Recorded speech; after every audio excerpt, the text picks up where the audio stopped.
तो ब्रेक के बाद आपका एक बार फिर स्वागत है। तो आपको बता दें कि निसर्ग तूफान ने महाराष्ट्र में दस्तक दे दी है। रत्नागिरी, अलीबाग, ये वो इलाके हैं जहां पर इस तूफान का सबसे ज्यादा असर देखने को मिला है। तस्वीरें देखिए, आप अंदाजा लगा सकते हैं कि कितनी तेज रफ्तार से ये तूफान महाराष्ट्र के तटवर्ती इलाकों में टकराया हुआ। आप देख सकते हैं जो टीन शेड तमाम बिल्डिंग्स के ऊपर लगी हुई हैं वो उखड़ गई हैं, क्योंकि रफ्तार थी इस तूफान की 110 से 120 किलोमीटर प्रति घंटा। इससे पहले देश ने अम्फान तूफान को भी झेला था, जिसकी वजह से पश्चिम बंगाल, उड़ीसा, असम जैसे राज्यों में भारी नुकसान हुआ था। अब निसर्ग तूफान से निपटने के लिए महाराष्ट्र और गुजरात की जनता को आप देख सकते हैं किस तरह से वहां पर चुनौतियां सामने आ रही हैं। हमारे संवाददाता इंद्रजीत हमारे साथ लगातार बने हुए हैं। इंद्रजीत, अभी क्या अपडेट है? क्योंकि स्काईमेट के अनुसार जितना नुकसान होना था मुंबई में उतना हो गया। अभी आपको क्या नजर आ रहा है वहां पे?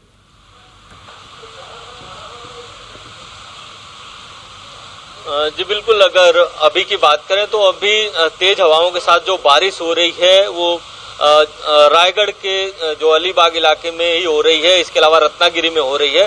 बाकी हवाओं का जो रुख है वो थोड़ा कमजोर पड़ा है और जो तूफान का जो डायरेक्शन है वो नॉर्थ ईस्ट की तरफ बढ़ा है। तो कहीं न कहीं जो करजत है, पुणे है, नासिक है, वहां पर तेज हवाओं के साथ बारिश हो रही है। मुंबई में बारिश जरूर हो रही है, मुंबई के आसपास बारिश जरूर हो रही है, लेकिन हवाएं तेज नहीं है। तो हवाएं अगर तेज नहीं रहेंगी तो पेड़ गिरने की संभावना कम रहेगी, जो टीन शेड उड़ने की संभावना कम रहेगी, तो नुकसान की संभावना कम रहेगी। लेकिन मुंबई के सामने कई चैलेंजेज हैं।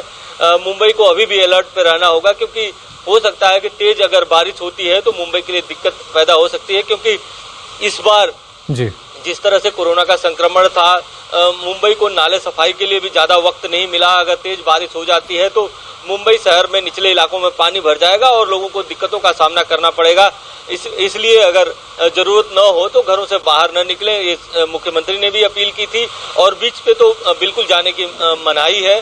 और अभी 2-3 घंटे आपको अलर्ट पे रहने की जरूरत है। जो भी लोग मुंबई में रह रहे हैं उनको अलर्ट पे रहने की जरूरत है, क्योंकि बारिश काफी तेज हो सकती है। हालांकि हवा का जो रुख है वो कम हो सकता है, क्योंकि जहाँ पे ये जो तूफान टकराता है वहां से आगे जब बढ़ता है तो उसकी जो हवा की रफ्तार होती है वो धीरे धीरे कम होने लगती है, ऐसा जानकार कहते हैं। तो एक तरह से खतरा टला जरूर है, लेकिन पूरी तरह से नहीं टला है। लेकिन मुंबई के सामने एक और भी बड़ा चैलेंज होगा, क्योंकि 25,000 लोगों को, करीब 25,000 लोगों को घरों से बाहर निकल के सुरक्षित जगहों पर रखा गया है, जिसमें से 10,000 लोगों को प्रशासन ने निकाला और 15,000 लोग करीब प्रशासन की अपील पर निकलकर सुरक्षित जगहों पर गए। अब इन लोगों को, चूंकि ये लोग जहां पे गए होंगे तो ज्यादातर लोग इकट्ठा पे हैं, कैंप में हैं, स्कूलों में हैं।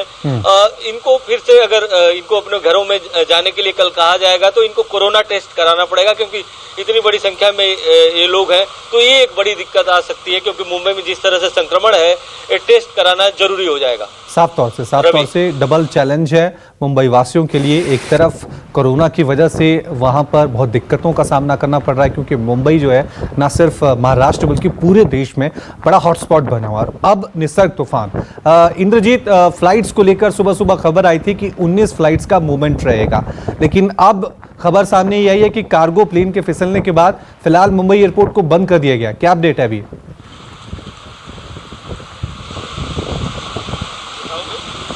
जी बिल्कुल, अभी जो जानकारी आई है उसके मुताबिक यही अपडेट है कि जो 19 फ्लाइट थी उसमें से ज़्यादातर फ्लाइट टेक ऑफ और लैंडिंग कर चुकी थी। 2-3 फ्लाइट रह गई थी, और जब ये कार्गो प्लेन फिसला है इसके बाद से पूरी तरह से एयरपोर्ट को बंद किया गया है और 7 बजे तक एयरपोर्ट में कोई भी लैंडिंग और टेक ऑफ नहीं होगी, जिसके कारण 2-3 फ्लाइट के कैंसिल होने की खबर है। बाकी फ्लाइट पहले ही कैंसिल कर दी गई थी। सिर्फ 5 एयरलाइंस के 19 फ्लाइट को टेक ऑफ और लैंडिंग आज करना था। तो बहुत ज़्यादा दिक्कत नहीं है एयरपोर्ट पे, क्योंकि ऐसे ही पहले से कोरोना के कारण फ्लाइट कम चल रही थी और ऐसे में फ्लाइट की संख्या घटाई गई थी। यही कारण है कि इतनी बड़ी दिक्कत नहीं होगी, कि 2-3 फ्लाइट कैंसिल होने से इतनी बड़ी दिक्कत नहीं होगी। लेकिन हाँ, जो लोग फ्लाइट पकड़ने के लिए इस तूफान में निकले होंगे, अगर उनको फ्लाइट नहीं मिलती है तो कहीं न कहीं अगर उनके पास सही जानकारी नहीं मिली होगी तो वो दिक्कत जरूर महसूस कर रहे हैं।